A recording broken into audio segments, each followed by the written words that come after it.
This section examines rim sizes and designations. To ensure correct fit between a tyre and rim, all manufacturers of wheels and tyres comply with standard dimensions as recommended by tyre and rim associations. The width of the rim is the distance across the rim flanges at the bead seat. Its diameter is the distance across the centre of the rim from bead seat to bead seat. The shape of well-based rims is provided by a letter code, such as J, K, JJ, KK. The width of the rim and the diameter is traditionally stated in inches. A rim designated 7 JJ by 14 would refer to a rim measuring 7 inches across the rim flanges and 14 inches in diameter from bead seat to bead seat, with the profile conforming to a JJ code. The rim width and diameter can also be stated in millimeters. Metric rims are not interchangeable with imperial rims. The tyre must be an exact fit on the rim to fulfill a number of functions. It ensures that the narrow contact area between the beads of the tyre and the rim will seal the air in a tubeless tyre. It transfers all the forces between the tyre and the wheel without slipping or chafing. It ensures the friction between the tyre and the rim prevents the tyre turning on the rim.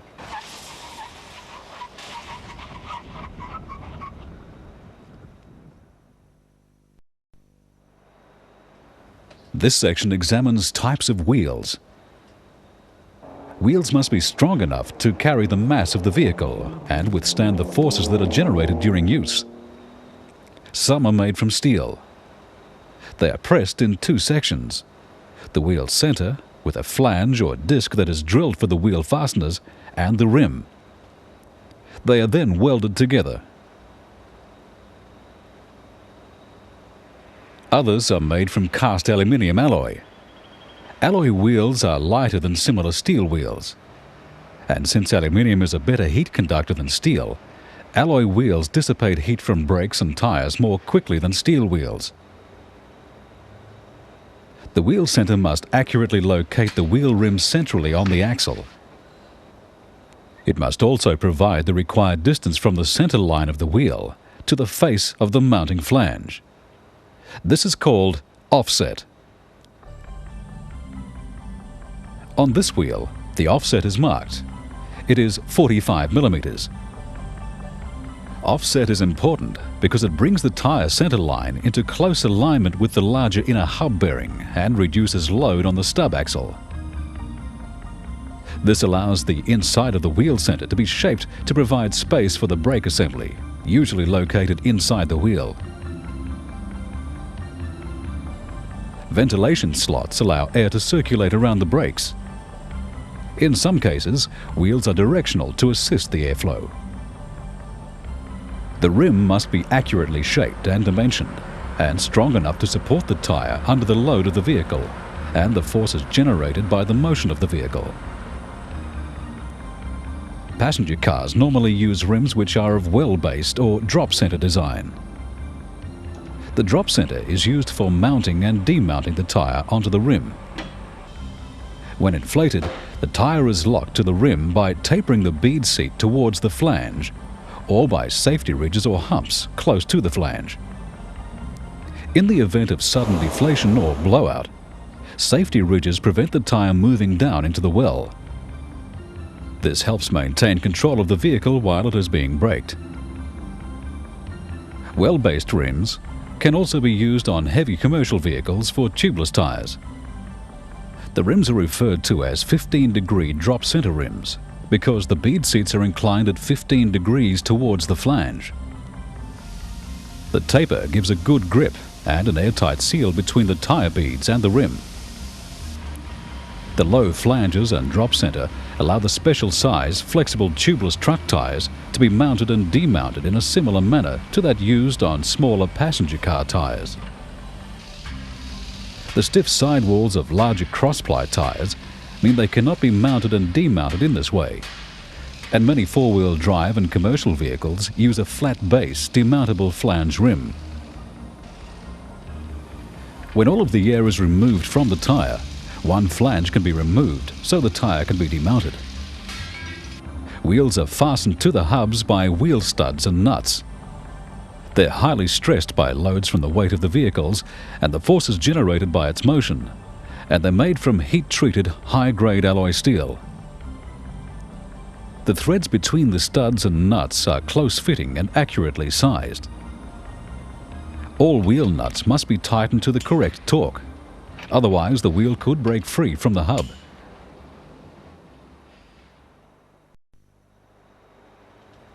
This section examines tyre construction. A tyre provides a cushion between the vehicle and the road to reduce the transmission of road shocks. The air in the tyre supports the vehicle's mass, and the tread provides frictional contact with the road surface so the vehicle can manoeuvre for normal use. Radial ply tyres are usually manufactured in stages. The casing is initially formed by laying the rubber inner liner and the first layer of textile ply cords around a flat drum mould.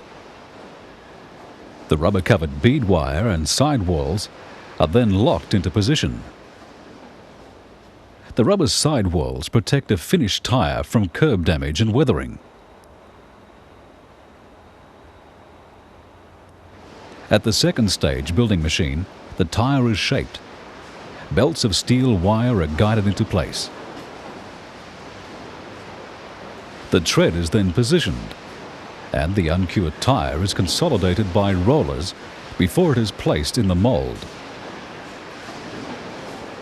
During the moulding and curing stage, the tyre is subjected to high temperature and pressure, and it takes on its final fixed identity with its own distinctive tread pattern.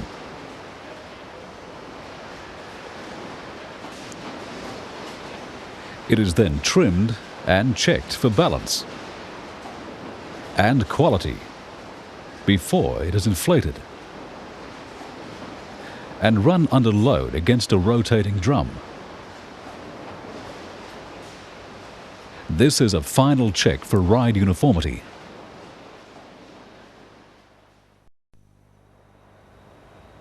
Two types of tyre construction are common: cross-ply and radial ply. The cross-ply tyre is the older form. It is also called a bias ply or conventional tyre. It is constructed of two or more plies or layers of textile casing cords, positioned diagonally from bead to bead. The rubber-encased cords run at an angle of between 30 and 38 degrees to the center line, with each cord wrapped around the beads. A latticed criss-crossed structure is formed, with alternate layers crossing over each other and laid with the cord angles in opposite directions. This provides a strong, stable casing with relatively stiff sidewalls. However, during cornering, stiff sidewalls can distort the tread and partially lift it off the road surface, and that reduces the friction between the road and the tyre. Stiff sidewalls can also make a tyre run at a high temperature. This is because as the tyre rotates, the cords and the plies flex over each other, causing friction and heat. And a tyre that overheats can wear prematurely.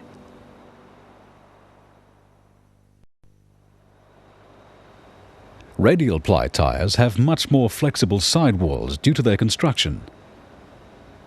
They use two or more layers of casing plies, with the cord loops running radially from bead to bead. The sidewalls are more flexible because the casing cords do not cross over each other. However, a belt of two or more bracing layers must be placed under the tread. The cords of the bracing layers may be of fabric or of steel and are placed at 12 to 15 degrees to the circumference line. This forms triangles where the belt cords cross over the radial cords. The stiff bracing layer links the cord loops together to give fore and aft stability when accelerating or braking, and it prevents any movement of the cords during cornering.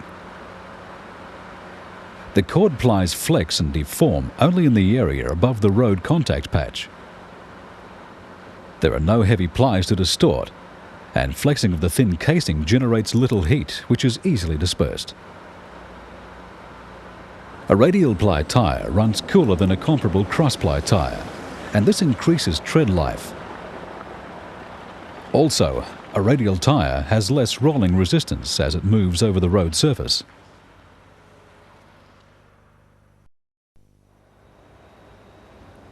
The sidewalls of radial ply tyres bulge where the tyre meets the road, making it difficult to estimate inflation pressure visually. It needs to be checked with an accurate tyre gauge.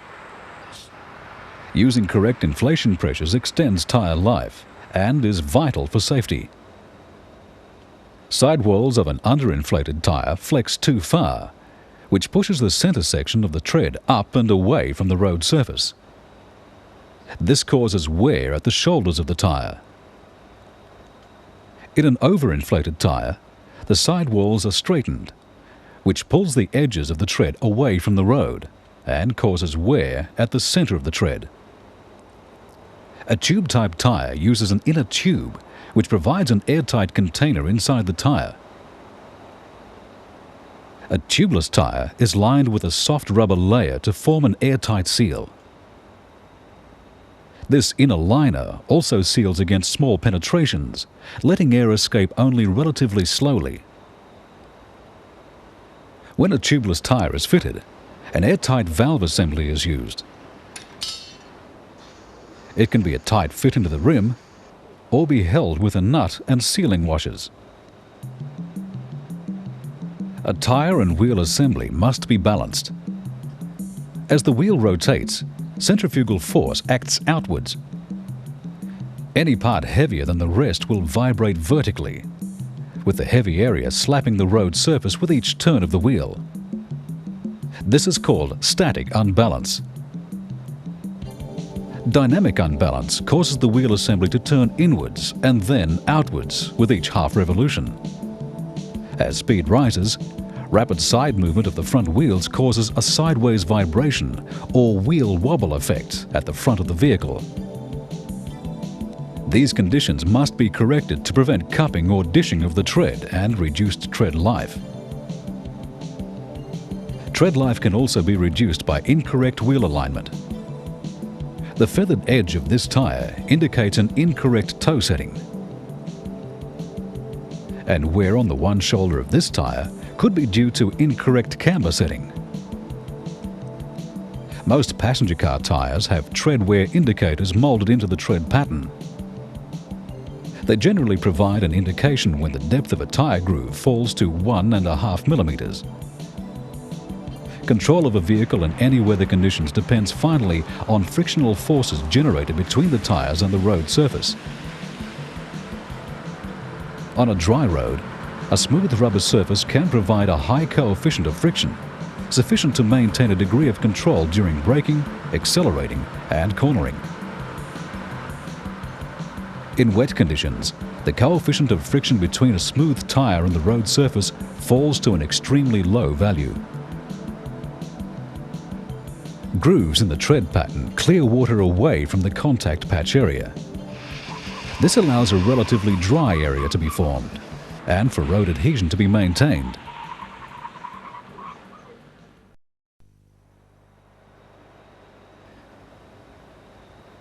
During cornering, centrifugal force acts on a vehicle to produce a side force. This side force must be resisted by the interaction of the tyre on the road surface. The greater the side force, the greater the opposing force must be. Without this resistance, the vehicle will continue in a straight line. The pneumatic tyre provides this opposing force by being able to distort while still gripping the road. Then, since the tyre's construction makes it elastic, it exerts a force called cornering force, which acts between the tread and the road surface. It pulls the distorted rubber back to its normal position. The tyre's sideways distortion makes the vehicle follow a path at an angle to the direction the road wheel is pointing. This is called the slip angle. As cornering force increases, so does slip angle. This vehicle is being driven into a turn with decreasing radius. Both slip angle and cornering force increase until a point is reached where the tyre slides, and the only resistance comes from sliding friction across the road surface. The tyre grips again only when the vehicle has slowed or is making a turn with a larger radius. That is, when the side force is reduced to a level the tyre can withstand without skidding. Since both front and rear tyres develop a slip angle in a turn, the vehicle's path is determined by the steering of the front tyres and the slip angles of both the front and rear tyres. These slip angles depend on the location of the major components.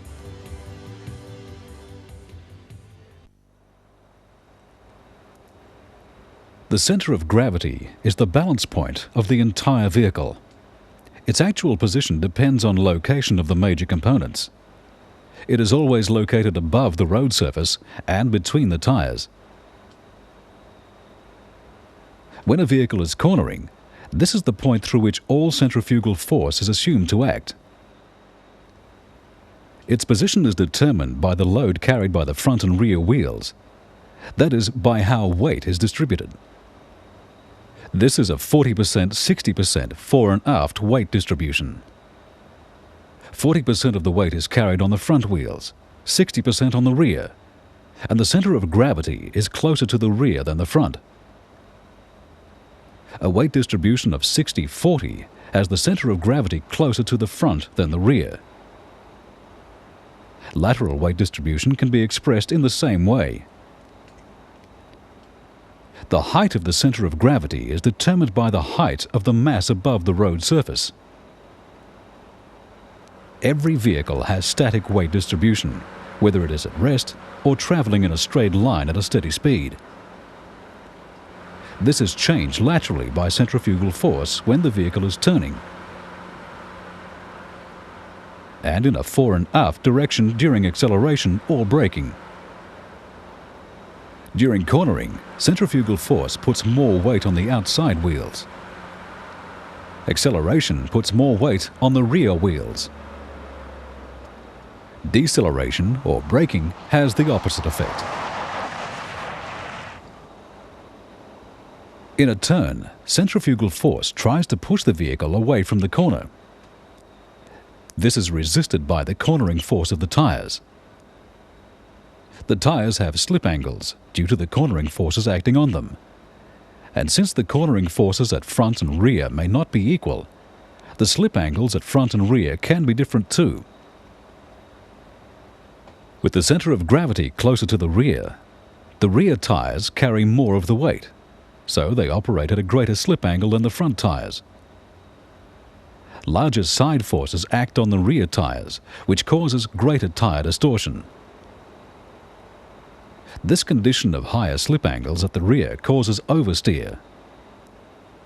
More weight on the front tyres means they corner with greater slip angles than the rear. The vehicle is then said to understeer. With equal slip angles at front and rear, the vehicle is said to have neutral steer.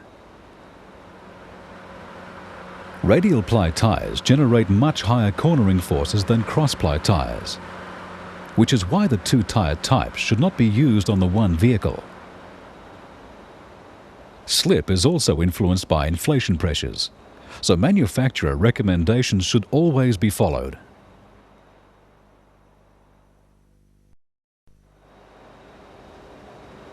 This section examines tyre materials.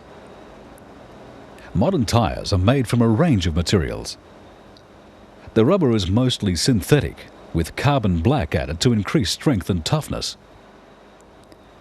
When used in the tread, this combination gives a long life. Natural rubber is weaker than the synthetic version. It's used mainly in sidewalls.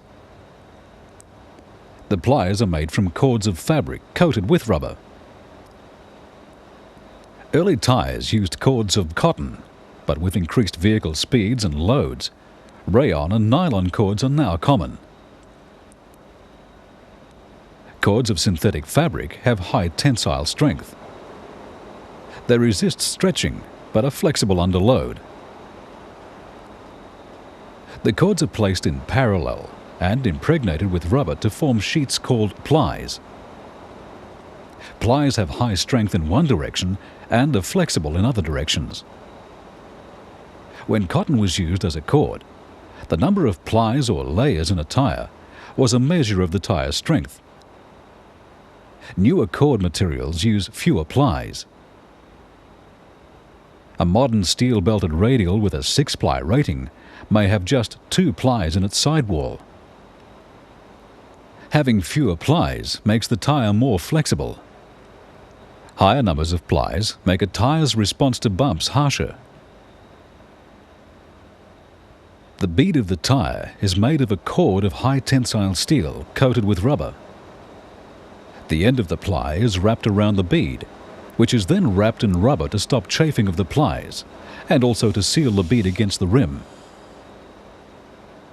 The length of the wire used for the bead determines the rim diameter of the tyre. Belts that reinforce the tread area of the tyre are mostly made of braided high-tensile steel wire, but they can also be made of rayon or polyester. The inner liner of a tubeless tyre is made of soft rubber. The inner liner must be flexible and airtight.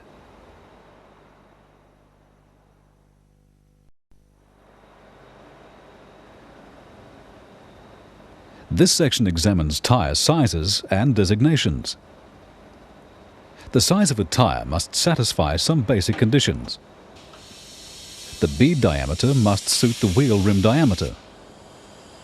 Section width must be suitable for use on the wheel rim and large enough to have a suitable load-carrying capacity for the vehicle.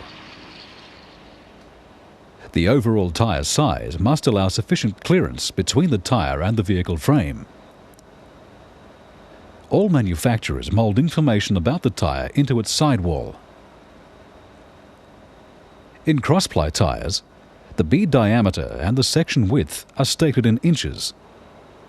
For example, 600 by 16 indicates a tyre with a section width of 6 inches and a bead diameter suitable for fitting to a rim which is 16 inches in diameter across the bead seats.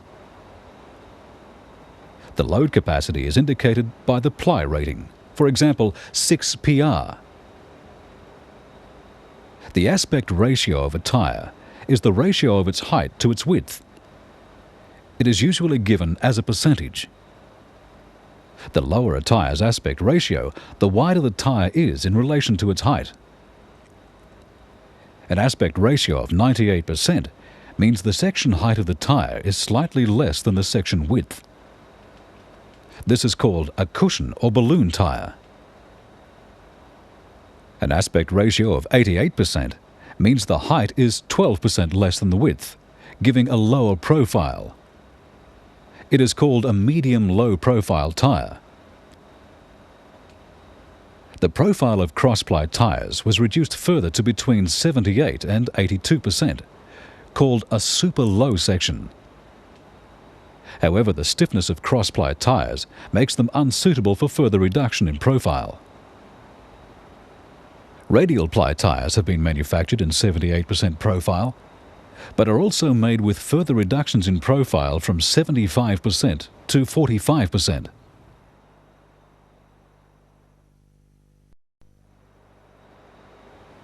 Information on tyre aspect ratio is now included in the sidewall marking, together with the type of construction and the speed rating. The speed rating of the tyre is given by the letter code, which indicates maximum recommended speed for that tyre. Common symbols for passenger car tyres include S for up to 180 km per hour, H up to 210 km per hour, V up to 240 km per hour, and Z for over 240 km per hour.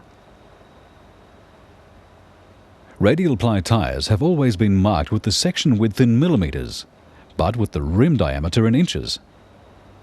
For example, on this tyre, 185 is section width in millimeters. 70 indicates a 70% aspect ratio. H is the speed rating for up to 210 km per hour.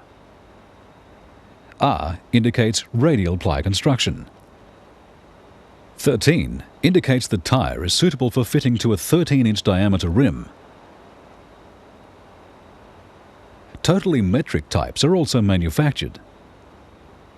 Here, 190 is the section width in millimetres. The aspect ratio is 65%. The speed rating is H for up to 210 km per hour. R indicates Radial Ply construction. 390 indicates the tyre is suitable for fitting to a 390 mm diameter rim. Metric diameter rims cannot be fitted with inch diameter tyres, or vice versa. Although tyre markings may remain traditional, say 255/45 ZR17, there is a worldwide move towards an ISO metric standard which uses letters: P for passenger, LT for light truck, C for commercial, and T means temporary use as a spare wheel. The tyre may have a load index number indicating the maximum load a tyre can carry at the speed indicated by its speed symbol, which follows the number. So a P-series metric size code may read in full P205/65 R15 92H. P for passenger car tyre. 205 is the section width in millimetres. 65 for 65% aspect ratio. R, Radial Ply construction. 15-inch diameter rim. 92 load index for a maximum load of 630 kilograms. And H for a speed rating of up to 210 kilometers per hour. Further development of high-speed tyres has expanded the speed categories to include W and Y. For this tyre, Z indicates a speed over 240 km per hour. But the load and speed rating is taken as the maximum load and speed. That is 89 for a maximum load of 580 kilograms, and W for 270 km per hour.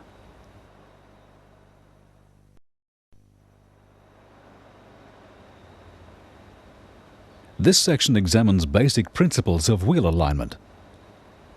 All wheels of a vehicle must be correctly positioned with the vehicle and with each other for the vehicle to drive and steer properly. A driver should not need to keep manipulating the steering wheel to maintain the vehicle in a straight-ahead position on straight, level roads. Similarly, little effort should be needed to turn the vehicle into curves or to let it return to the straight-ahead position when the curve has been negotiated. Wheels are installed on the suspension units at certain angles to provide for these factors. These angles taken together are called wheel alignment. The factors that affect wheel alignment are camber, caster, steering axis inclination, toe in, toe out, and toe out on turns. This section examines caster. This is the steering axis centerline. Seen from the side of the vehicle, it is normally tilted from the vertical. Caster is the angle formed by this line, and a line drawn vertically through the center of the wheel.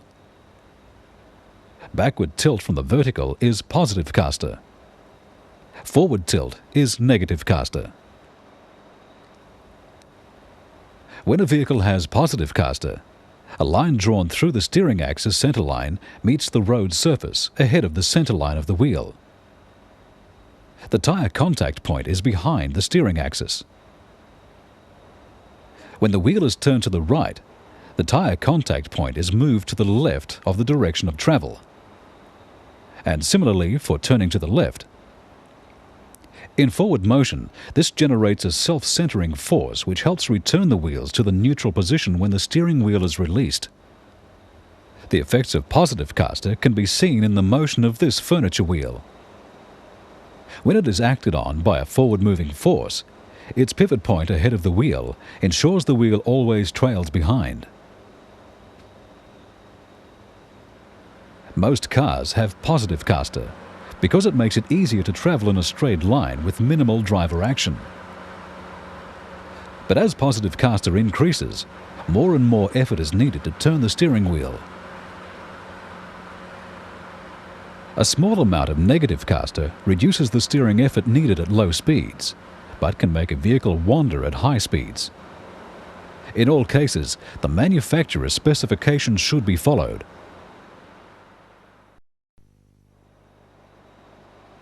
This section examines camber. Camber is viewed from the front of the vehicle, and it is the angle of tilt of the wheel from the vertical. A wheel that leans away from the vertical at the top is said to have positive camber. A wheel that leans towards the vehicle is said to have negative camber. On earlier vehicles with narrow tyres with a large diameter, large camber angles were used to bring the center line of tyre road contact closer to the steering axis. It also ensured the vehicle weight was carried by the large inner bearing. On modern vehicles, however, tyres are wider, but they are generally smaller in diameter, and large camber angles would produce excessive wear on the outer edges of the tyres. The amount of camber is now reduced, so that most cars have what is called zero average camber to give long tyre life. This is because when a vehicle is in motion, zero camber is difficult to maintain. Changes in running camber can be caused by road irregularities and load variations.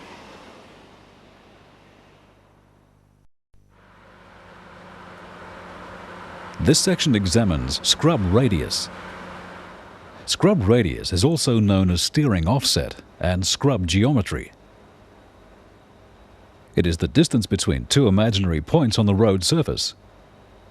The point of center contact between the road surface and the tyre, and the point where the steering axis center line contacts the road surface. If these two points intersect at the center of the tyre, at the road surface, then the scrub radius is 0. If they intersect below the road surface, scrub radius is positive. If they intersect above the road surface, scrub radius is negative. The effective scrub radius, positive or negative, is to provide a turning moment which attempts to turn the wheel away from the central position when the vehicle is in motion. On a rear-wheel drive vehicle with positive scrub radius, the vehicle's forward motion and the friction between the tyre and the road causes a force which tends to move the front wheels back. This would cause the wheels to toe out. If it has negative scrub radius, the front wheels again tend to move back, but this time they toe in. On front-wheel drive vehicles, the opposite occurs. Positive scrub radius causes toe in, and negative causes toe out. During braking on any type of drive, if braking effort is greater on one side of the vehicle than the other, positive scrub radius will cause the vehicle to veer towards the side with the greater effort. Negative scrub radius will cause the vehicle to veer away from the side of greatest effort. How much it veers depends on the size of the scrub radius. This is why vehicles with a diagonal split brake system have negative scrub radius built into the steering geometry. If one half of the brake system fails, then the vehicle will tend to pull up in a straight line. Since the offset of the wheel rim determines where the center line of the tyre meets the road surface, it is important that the offset is not changed if wheels are being replaced. Changing the rim offset changes the scrub radius, and also the predictability of the vehicle handling if brakes should fail.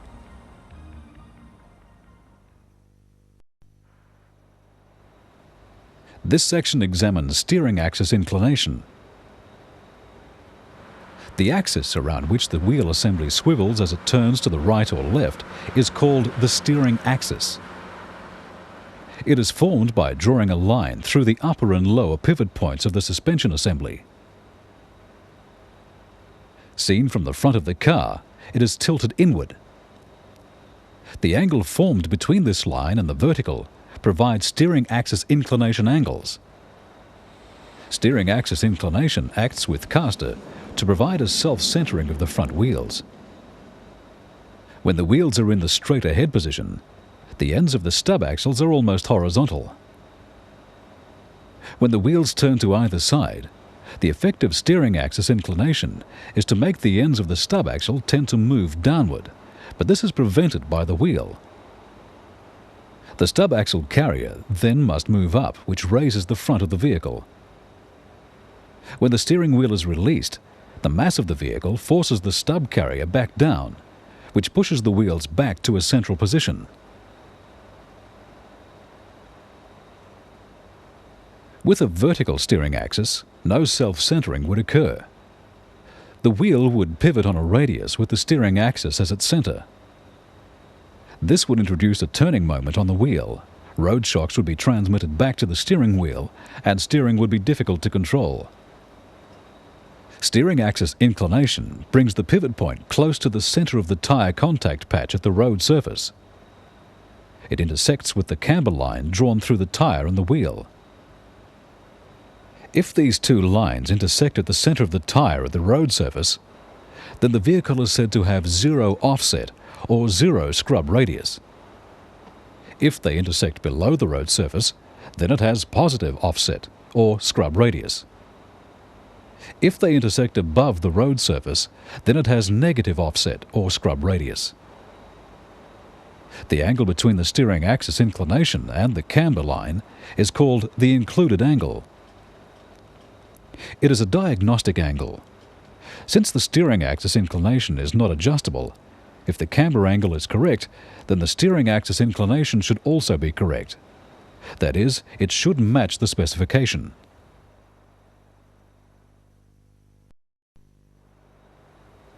This section examines toe in and toe out. When the front of the wheels, as seen from above, are closer together than the rear of the wheels, it is called toe in. The opposite arrangement is called toe out. The static toe setting is designed to compensate for slight wear in steering connections, which may cause the wheels to splay outwards or inwards. This means the wheels will be parallel when the vehicle is in motion, which avoids tire scrub.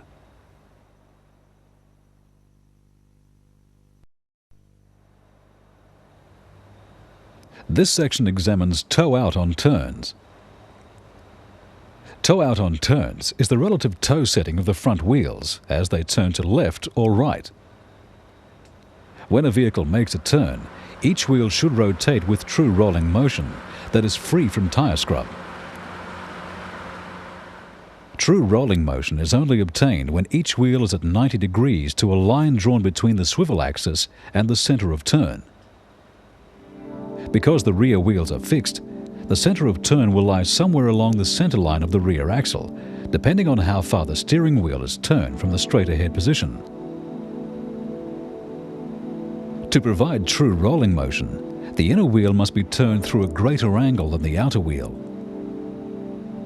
This allows the inner wheel to turn through a smaller turning radius than the outer wheel. This automatically correct alignment is obtained by use of the Ackerman principle and layout. With the steering linkage at the rear of the wheels, the distance across the tie rod ends of the steering arm joints is made shorter than the distance across the steering axis swivels. This forces the inner wheel to turn through a larger angle when the steering is turned. The Ackerman angle is the angle the steering arms make with the swivels on the center line of the vehicle at or near the center of the rear axle.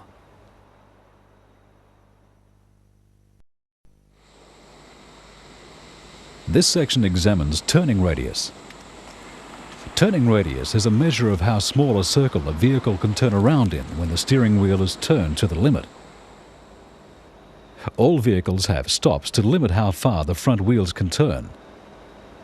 In some designs, these stops can be adjusted as part of a wheel alignment. If the stops are incorrectly adjusted, they could allow too large a turning angle, and the steering box can be damaged.